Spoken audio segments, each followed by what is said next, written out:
Un hombre con una sudadera descolorida y jeans rotos entró en uno de los bancos más exclusivos de Estados Unidos y pidió consultar el saldo de su cuenta.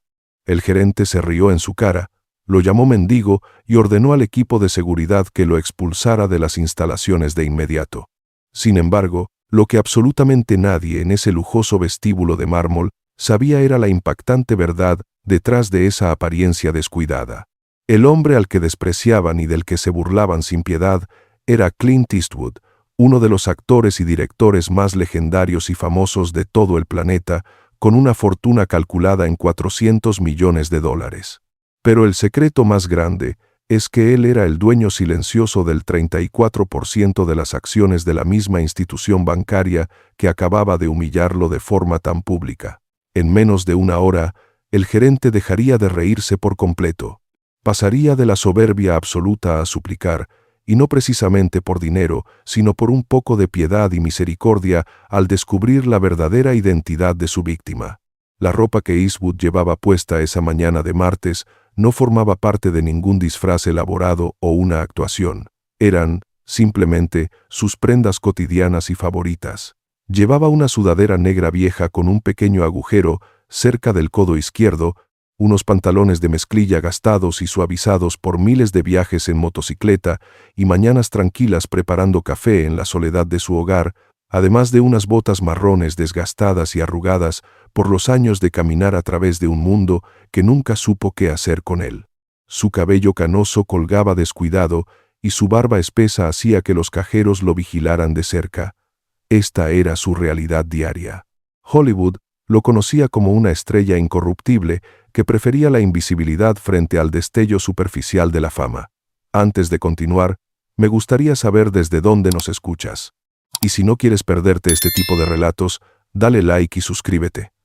Su asistente personal, Clara Mitchell, había intentado detenerlo en la puerta de su modesto apartamento en Nueva York. Clara, con su impecable traje gris y su cabello perfectamente arreglado, lo observaba con esa expresión de frustración que había mantenido durante 12 años cada vez que Clint tomaba una decisión obstinada.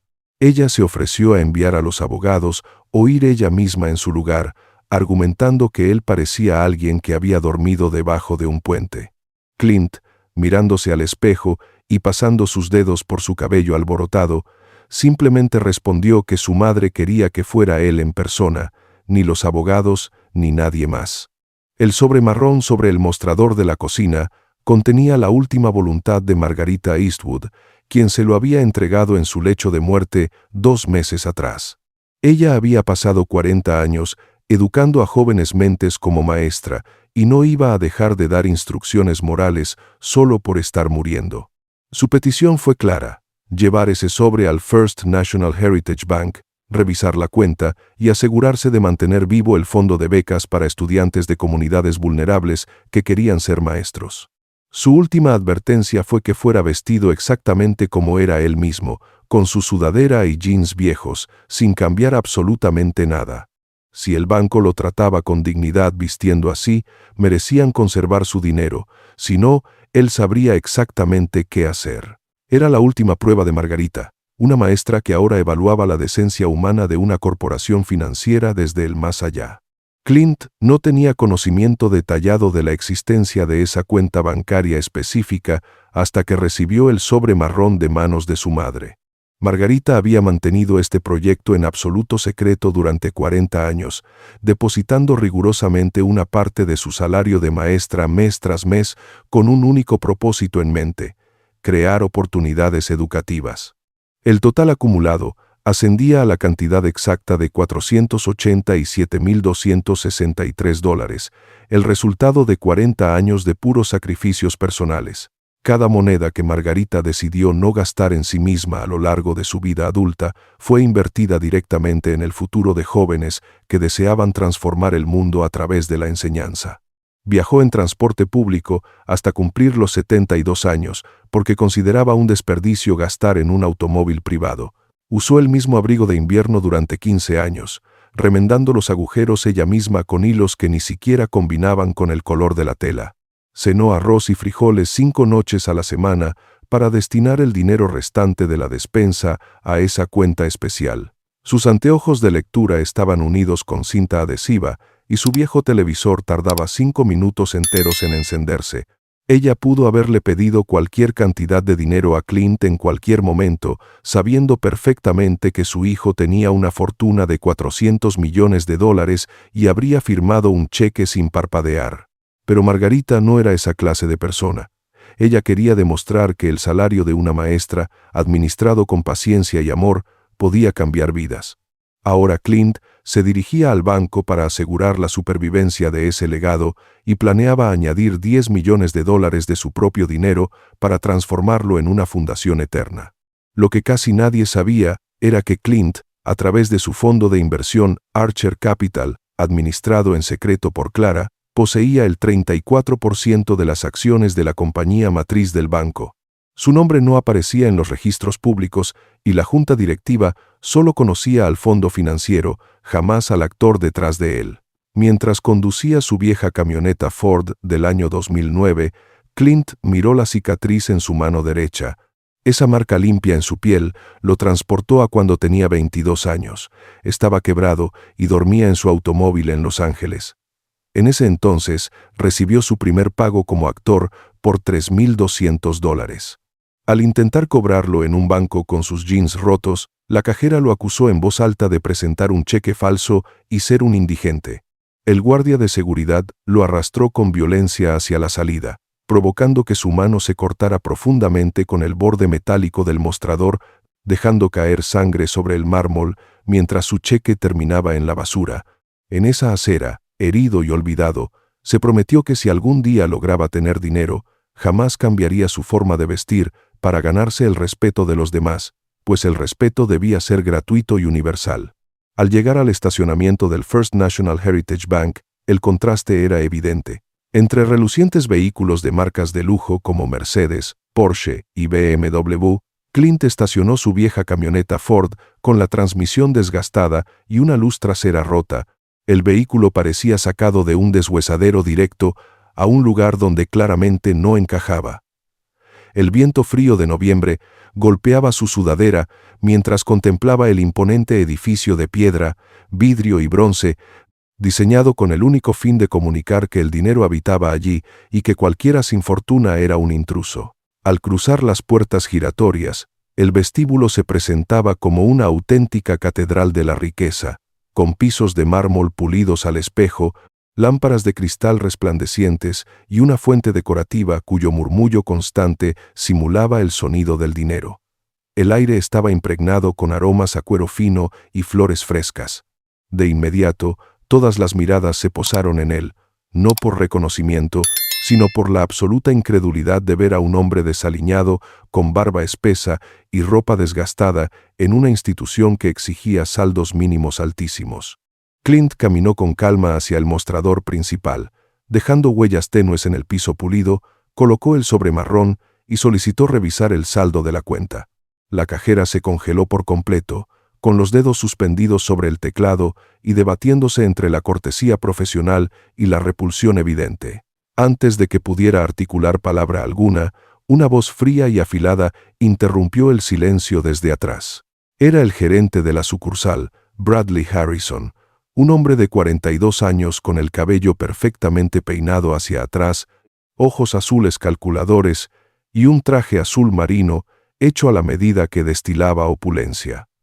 Harrison había dirigido esa sucursal durante 15 años, ganándose una reputación dual, una atención excepcional para los clientes adinerados y una crueldad sistemática hacia cualquiera que considerara vulnerable o de bajos recursos, como inmigrantes o ancianos. No los expulsaba con violencia física inicial, simplemente los hacía sentir tan pequeños, insignificantes y profundamente rechazados que terminaban marchándose por su propia cuenta para no regresar jamás. Frente a Clint, el cerebro depredador del gerente identificó de inmediato lo que consideraba un blanco fácil para su desprecio habitual. Con una cortesía impregnada de desdén, recorrió con la mirada el aspecto de Clint y le informó que se encontraba en el establecimiento equivocado. Clint se mantuvo firme, explicando que tenía una cuenta abierta por su difunta madre maestra y le mostró los documentos junto a la tarjeta bancaria de la categoría más alta. Al ver la tarjeta de nivel platino reservada para clientes millonarios, Harrison dudó por un breve instante, pero sus profundos prejuicios nublaron su juicio de inmediato. Sosteniendo la tarjeta en el aire frente a todo el vestíbulo, acusó directamente a Clint de haberla robado, afirmando con arrogancia teatral que sus 15 años de experiencia le permitían identificar un fraude al instante y que un hombre con aspecto de vivir debajo de un puente no podía poseer legítimamente dicho estatus financiero. Clint mantuvo la calma y repitió con voz firme que la cuenta pertenecía a su madre, una maestra que había ahorrado cada centavo durante 40 años de servicio. El gerente Harrison, buscando la aprobación y diversión de los clientes adinerados que observaban la escena, se burló abiertamente, sugiriendo con ironía si también le había heredado una mansión en los Hamptons y un avión privado.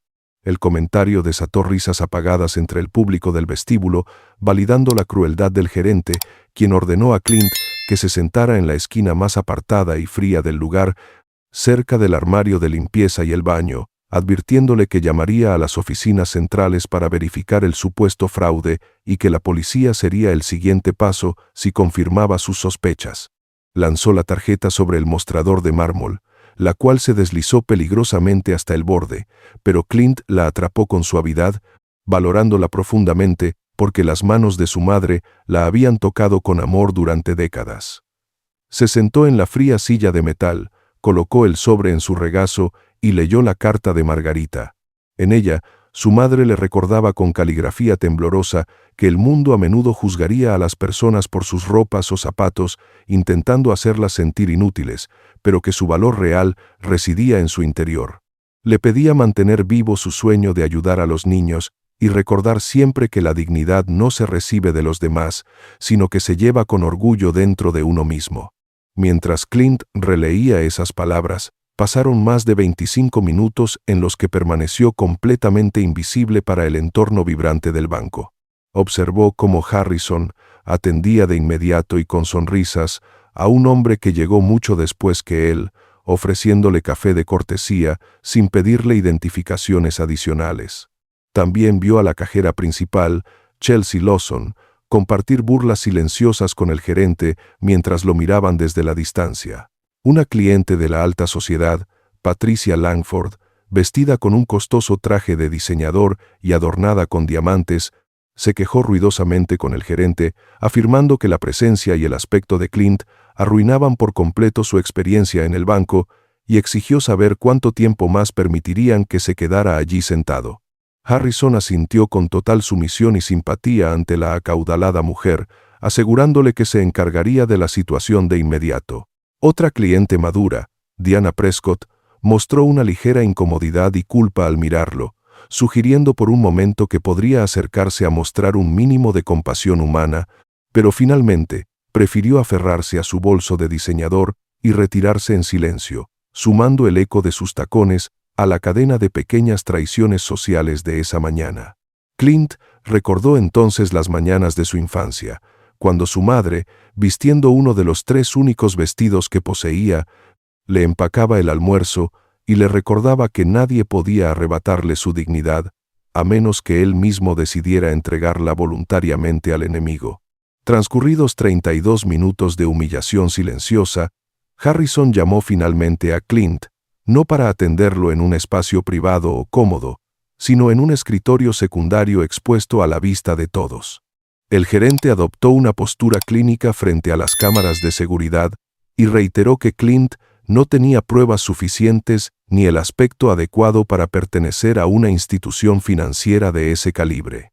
Clint le entregó su licencia de conducir con su nombre real, pero Harrison la revisó con desdén y la arrojó de vuelta sobre el escritorio, afirmando que no reconocía su identidad y que eso no probaba nada en lo absoluto.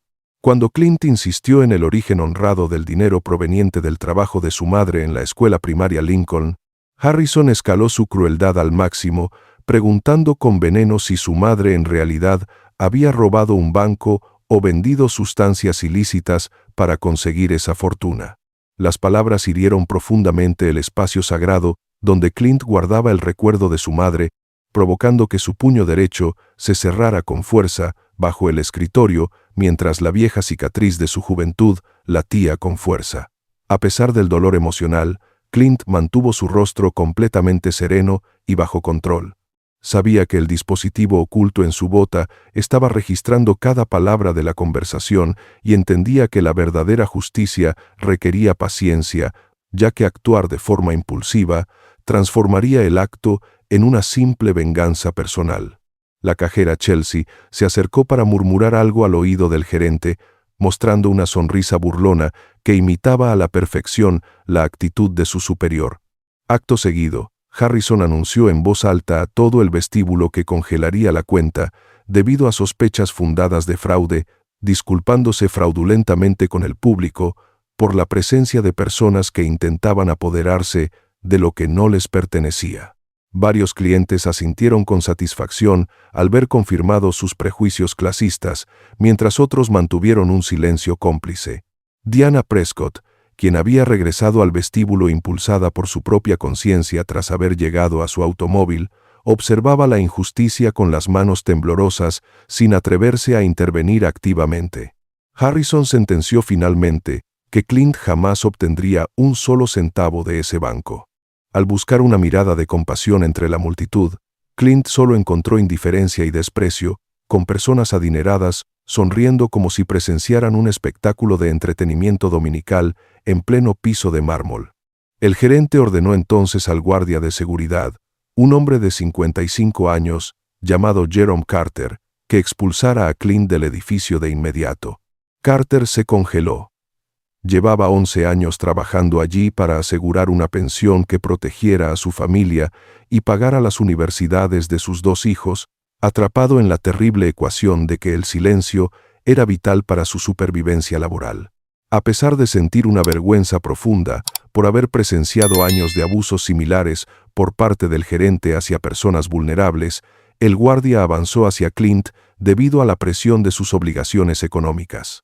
Clint se levantó por su propia cuenta, guardó la carta de su madre junto a su corazón y caminó hacia la salida con absoluta rectitud, mientras el gerente Harrison lanzaba un último insulto, sugiriendo que buscara refugio en un albergue para personas sin hogar, provocando la risa cruel de los presentes.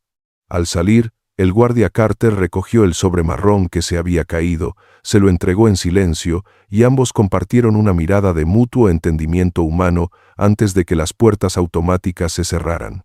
Una vez afuera, Clint se sentó en una banca de piedra bajo el gélido viento de noviembre, contemplando su vieja camioneta y la carta arrugada de su madre mientras las lágrimas caían sobre la pantalla de su teléfono de grabación.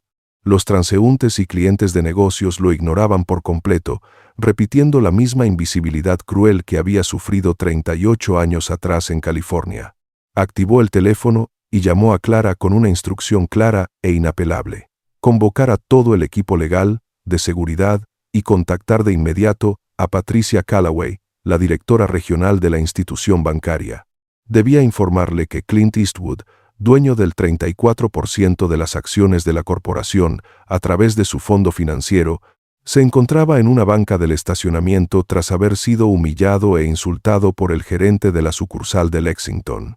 30 segundos después, una impresionante comitiva hizo su arribo al lugar. Clara Mitchell descendió de una camioneta negra blindada seguida por abogados de alto nivel y un equipo de seguridad privada, mientras la directora regional llegaba en un sedán plateado tras desviar su ruta de inmediato al enterarse de la gravedad de la situación. Clint se mantuvo con su misma ropa desgastada, porque cambiarla significaría aceptar que el respeto requería una vestimenta formal. Tras recibir las disculpas profesionales de la directora regional, Clint solicitó ingresar de inmediato para confrontar directamente al gerente. Al cruzar las puertas con todo el despliegue legal y corporativo, el vestíbulo quedó en absoluto silencio y el rostro de Harrison perdió todo el color al reconocer a la máxima autoridad regional del banco. El gerente intentó forzar una sonrisa de bienvenida, pero la directora Callaway lo interrumpió con un tono de voz extremadamente frío. Fue entonces cuando Harrison notó que el hombre desaliñado que había expulsado estaba parado al lado de la directora regional y de abogados de renombre. Clara Mitchell tomó la palabra ante la mirada atónita de todo el vestíbulo e introdujo formalmente a Clint Eastwood como un legendario actor, filántropo multimillonario y el principal inversionista del fondo Archer Capital, propietario de un tercio de la institución financiera. El impacto de la revelación destruyó instantáneamente todos los prejuicios del lugar. Los clientes adinerados palidecieron y la cajera Lawson dejó caer su bolígrafo con horror sobre el mármol al comprender la magnitud del error cometido. Clint dio un paso al frente y relató la historia de los sacrificios de su madre maestra y cómo el gerente Harrison había fallado la prueba de decencia humana al juzgar el valor de una persona basándose únicamente en su apariencia física. Ordenó revisar la cuenta en el sistema, revelando el saldo real de casi $500,000, y confrontó al gerente por haber insultado la memoria de su madre.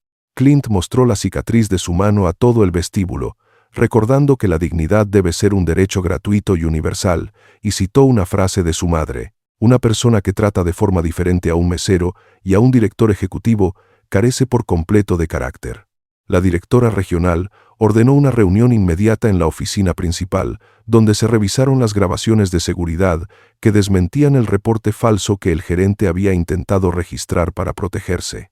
Harrison fue suspendido de inmediato sin goce de sueldo, perdiendo sus bonos y enfrentando un despido justificado sin indemnizaciones ni cartas de recomendación tras 15 años de carrera.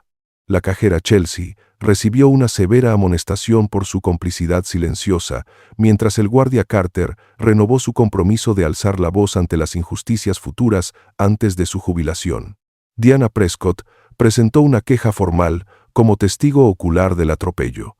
En los meses siguientes, el banco implementó capacitaciones obligatorias contra la discriminación, colocó placas conmemorativas sobre el respeto en cada sucursal, y Clint consolidó la fundación de becas en honor a su madre para formar a las futuras generaciones de maestros. Un año después, un reformado Harrison trabajaba ofreciendo mentorías en la misma escuela comunitaria de Margarita, habiendo aprendido que el éxito sin compasión es la peor forma de pobreza. En un emotivo reencuentro en el remodelado vestíbulo del banco, Clint le otorgó su perdón sincero para cerrar el ciclo de rencores, recordándole que siempre es posible elegir un camino mejor para el futuro. Clint Eastwood abordó su vieja camioneta Ford en el estacionamiento, convencido de que la decencia humana y el legado de su madre continuarían transformando el mundo de forma duradera.